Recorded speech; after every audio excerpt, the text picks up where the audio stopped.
Hey everyone, welcome back to the channel. I am obviously going to be doing a podcast type form, visual type of thing today because I wanted to add a bunch of things to the screen and I thought it would be better to do it this way. So we'll see how it goes. Yeah. So who is Dolores Cannon? Okay. So, since I've gotten into, well, I guess you could say spirituality or like what people call as like having an awakening and things like that. That was for me like 7 years ago, after like a near-death experience, and there we go. So, after my near-death experience, I literally broke my hip in two places, or I cracked it in two places, and so I couldn't walk for 3 months, and that's when I started to do some research because I didn't have to work for the first time in my life, not in my life, but since I was like 12, and I was just able to be chilling on my laptop, and I changed my diet. I started to do art again, and it wasn't like before. It was like creative art, like that I just, it was coming from my imagination. It wasn't something I've seen before or I had in mind to do, and it was a form of meditation and also healing for me and communicating with myself, aka I have Gemini placements, yes. But there was like, for me, when I first had my spiritual awakening, I would say like 4 months later. So I had like 4 months to just do everything, do all the things, right? I became really close friends with somebody who I already knew for years, and he had a spiritual awakening maybe like before me for sure, like 2 years, I would say, a year or two. And I wouldn't compare it because everybody's is so different. So he was talking to me about crystals. I didn't know anything about crystals. I wasn't interested in all these other things, right? The side of things that I got into was hypnosis, meditation, art, and that kind of stuff. So Dolores Cannon, since we're going to be talking about her today, we're also going to be talking about a lot of things, because what I realized years later, probably 5 years into my deep dive of spirituality, or more, like 7 or 6, like recently, I discovered that she was the founder of a lot of these things that I was learning. And since I found out, I would have conversations with people who were, woke. And a lot of people knew of her teachings as well, or maybe seen some videos of her, kind of like me. I saw some videos of her. I knew her face. I did not know she was the founder of like so many things that I was interested in. Or she worked with so many people closely while she was alive. I think she passed away in 2012 or 2014. It was somewhere between 2011 and 2014 that she passed. And she started working in hypnosis when, I don't know what age she was, but it was in the 80s. And in the 80s, she was married. She was an army wife. Her husband was in the army, and this is all stuff that you're gonna learn about. And this is how I know this stuff, is basically years later I ended up wanting to become a practitioner for hypnotherapy, and it was her course, and she is the founder of hypnotherapy as we know it. And I'm gonna get into that because people, I'm sure there's other founders in other different ways, I don't know, because hypnosis has probably been around for a long time, but this specific hypnosis that I'm gonna be talking about, she's the founder of. So I took her course, and she talks a little bit about her story in her course. It's pre-recorded from when she was alive, and her daughter, Julia Cannon, now runs the program. So if you guys want to learn how to do hypnotherapy, or maybe you just want to take the course just to learn about it or to become a practitioner.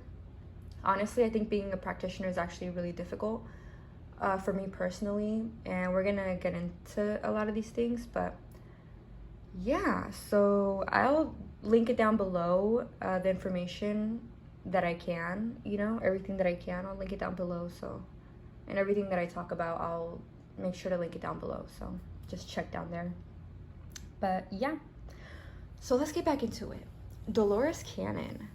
Back in the 80s, she was married, and she was a mother and a wife, I think, at the time already. Definitely a wife, though. And her husband was in the military, and he not only was in the military, but I think that he had, multiple positions. So he was also somebody who did hypnosis on base for the people who were also in the army. But it was more simple. It was like when they would come back with like PTSD, and so they would be smoking a lot of cigarettes, or overeating, binge eating, things like that. So they would do like a regular basic hypnosis for them to not be like smoking so much, eating so much, or whatever they were going through. And while he would do that, Dolores Cannon would assist her husband at the time.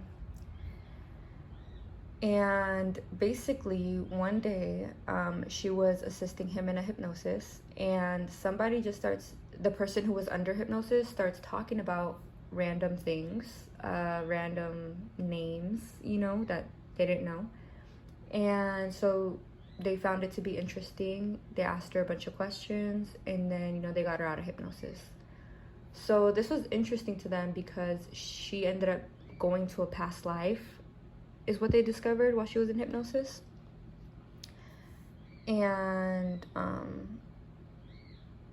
the person who was under hypnosis found it to be interesting as well. So she and Dolores and her husband would continue to do hypnosis sessions, just for experimenting and going into past lives.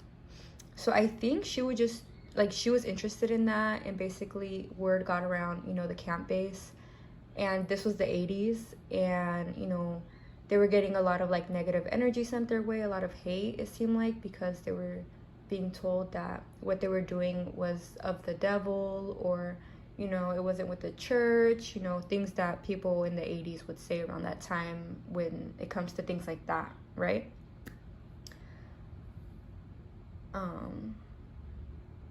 And I'm going to take a break for a little drink.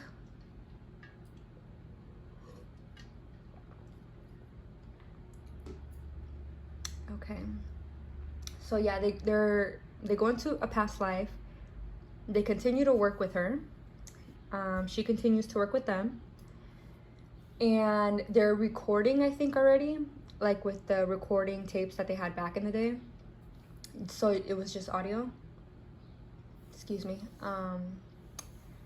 And yeah, and then her husband ends up getting in an accident. It was like a car accident or something like that, if I remember correctly. And he ended up, I think, becoming paralyzed. So imagine that. And so after that, he no longer wanted he didn't want anything to do with the hypnosis, right? If I remember correctly, from the course, they did stay married. They continued to be parents, have kids, raise their kids. I think stay in the army, at least for a while. But she continued to do the hypnosis sessions on her own, because she's a brave woman, okay? And she did past life regression hypnosis therapy sessions. That was a mouthful. For I think 20 years. So she did it throughout the 80s and the 90s, okay? So now we're in the early 2000s, okay? Year 2K. And, once she did 20 years of that, then she found out that we can actually contact the subconscious mind. And she calls it the subconscious, but it could also be like, if you believe in that, your spirit team coming through. So first in the hypnosis, you like go into, well, first in the very, very beginning, you have to have a conversation with a therapist, and you just kind of give them a little bit of details in your life, just like what's your name, what was your family like, or whatever question they choose to ask. You also would give the therapist like a list of questions that you would want answered during the session. So some people might have a question like, why do I have this birthmark on my arm, right? They just might want to find that out.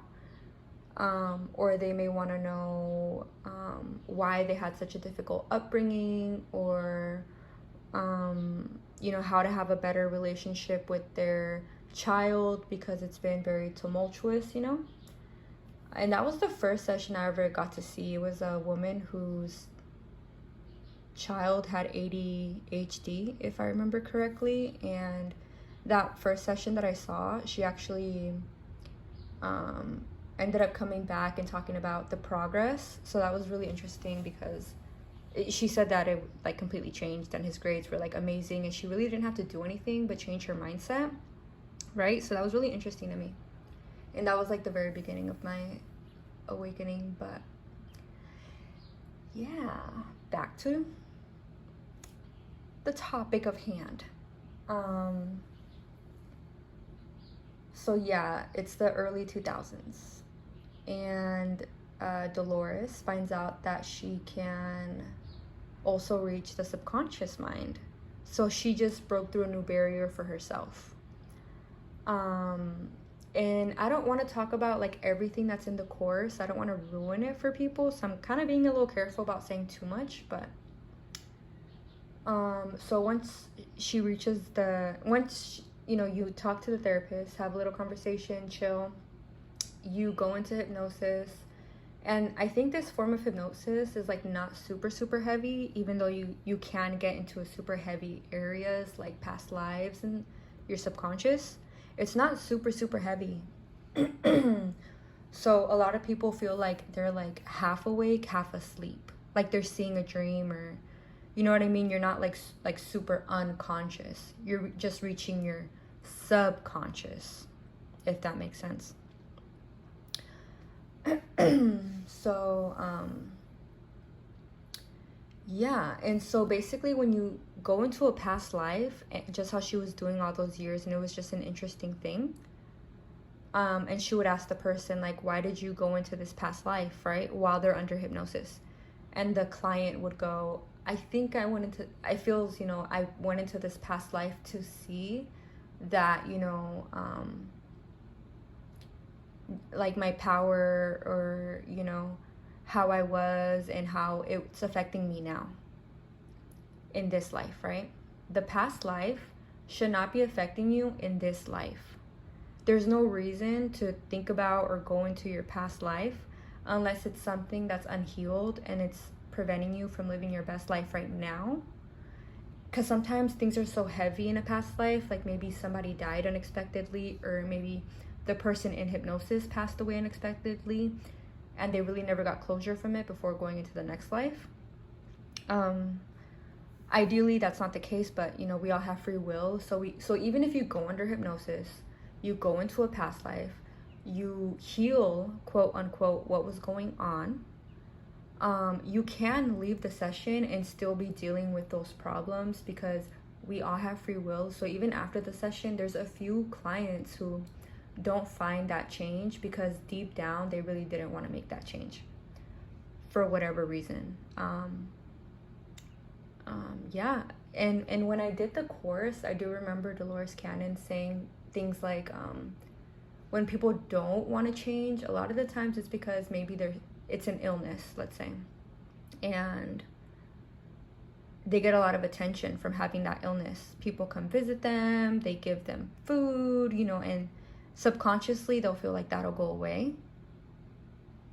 Random things like that. You never know. So 20 years later, once she found out that she could go into the subconscious, then she would leave the session the way she used to do it, go into the subconscious, like, okay, now that we've seen the past life, now that we've heard from the client why they think this past life is what was shown to them, and this scenery is what was shown to them, then we go into the subconscious or their spirit team or whoever choose to come forth and speak after that. And you can tell, like, the person's voice change or the way they speak changes, you know what I mean? Or it's more clear, like, it's crazy. So basically, the subconscious will come through, and then you do the same thing. You ask the subconscious, like, okay, so this client went into this specific past life.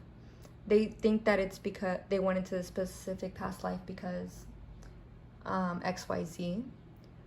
Why do you think that they went into this past life, right? You ask it, why do you think that, we were shown that scenery?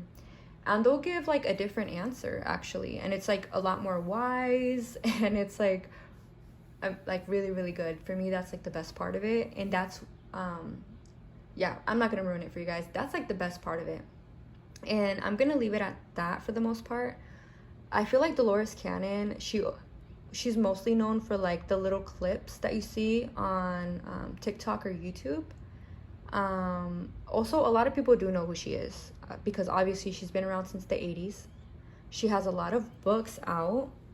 Her daughter also has books out. And it's about like, her books basically are about like past life regressions that she's had when clients let her tell their story and how the session went. And she, in those sessions, a lot of the times, like, not just information about the client comes out. Sometimes it's like general information, like it's more of a worldly topic, right, that affects multiple people. A lot of people deal with this type of thing, right? Or maybe like even back then she was getting sessions after a while once, because in those sessions that she was doing, because it was the 80s, because there was so many taboo things, she really could only get little bits of information at a time, because it would have been even too much for her or too much for the client. So no, like, it's never going to be too much information for you. It's never going to be too much for you, because you're also going to be protecting yourself. Your higher self is going to be protecting you. And if something's too heavy, your subconscious will speak up, or you'll speak up while you're under hypnosis, and it's just like the information just won't come through. And if the practitioner, the person who's helping you, and you go under hypnosis and they don't know what they're doing, you have to be careful. So I'm also going to hopefully link down some sources below of people that I know are super reliable, but I also know they're super busy. So we'll see how I do that, because I know they're busy all the time. And it's been like that since I've known them for like 7 years. Like, yeah. I've got like 2 personal sessions, maybe 1. I think the other one was canceled, but anyways, it doesn't matter. I'll link them down below. And yeah, she also has, so what was I saying, books. She's on YouTube, so a lot of people do know who she is. She's helped a lot of people. And yeah, I'm a practitioner myself, but I legally cannot say that because I took the course and I wanted to I didn't fully understand it, so I made sure I didn't pass the course. I didn't really care for the test, and I wanted to go through pay for it again and go through the whole course again and get the certificate. I don't know why, but I wanted to do that. And in a way, I'm glad I didn't do that, because I don't want to become a practitioner. It's actually a little too heavy for me. I might stick to doing tarot cards and regular conversation type of thing instead of putting someone under hypnosis. But okay. And I thought this video would be way longer, but I do want to respect the process of the people who may want to take the course and learn more about Dolores that way. And also, it's a paid course, so I also feel like I shouldn't be putting other people's business out there when it was a paid course. But I feel like this was good. I feel like this was honoring Dolores Cannon. Love her. love her work. And after this video, I would love to spread out and divulge in more information about this topic. Let me know if you guys like this form of video. Let me know if you guys like this topic, what you guys want to know about, questions you guys have. I love you guys. Take care. Be safe. And peace out.